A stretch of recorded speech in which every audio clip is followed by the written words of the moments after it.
Assalamualaikum warahmatullahi wabarakatuh. Izin Bapak perkenalkan, nama saya Rajo Abdani dari kelas A mata kuliah Hukum Internasional NIM 411251163. Di sini saya memiliki tugas video yang ditugaskan oleh Pak Sintong tentang hukum internasional. Pernah kebayang nggak sih kok bisa negara di dunia ini bisa hidup atur padahal kan tidak ada pemerintah yang atur? Jawabannya, hukum internasional. Yuk kita bahas hukum internasional itu beda banget sama hukum yang ada di negara kita. Misalnya seperti KUHP atau undang-undang yang dimana itu sifatnya top down, ada negara, ada rakyat. Sedangkan hukum internasional itu sifatnya horizontal, di mana negara-negara posisinya setara. Jadi tidak ada yang merasa paling hebat atau merasa jadi atasan atau keren.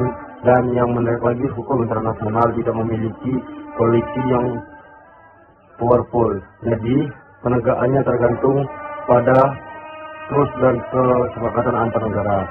Jadi ketika ada suatu negara yang melanggar, maka negara tersebut akan dikucilkan. Bisa dibilang hukum internasional itu bersifat soft law. Hukum internasional juga sifatnya fleksibel.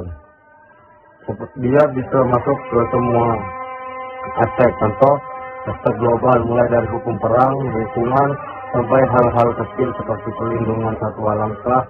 Jadi istilahnya seperti lem terka dunia.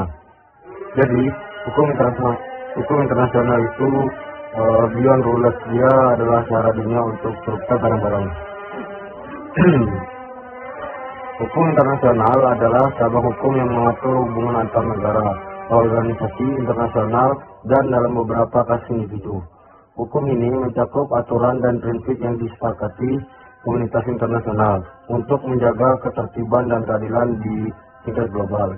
Hukum internasional terdiri atas beberapa jenis, yaitu satu, hukum internasional publik yang mengatur hubungan antar negara dan organisasi organisasi internasional seperti hukum perang, hukum laut, dan hak asasi manusia. Contohnya ada Piagam PBB, Konvensi Jenewa, dan UNCLOS, Konvensi Hukum Laut PBB. Dan yang kedua, ada hukum internasional privat, mengatur sengketa hukum antara individu atau badan hukum yang berasal dari negara berbeda, seperti perdagangan internasional dan pernikahan lintas negara. Nah, terus ada pertanyaan, apa itu hukum internasional? Hukum internasional merupakan kumpulan aturan dan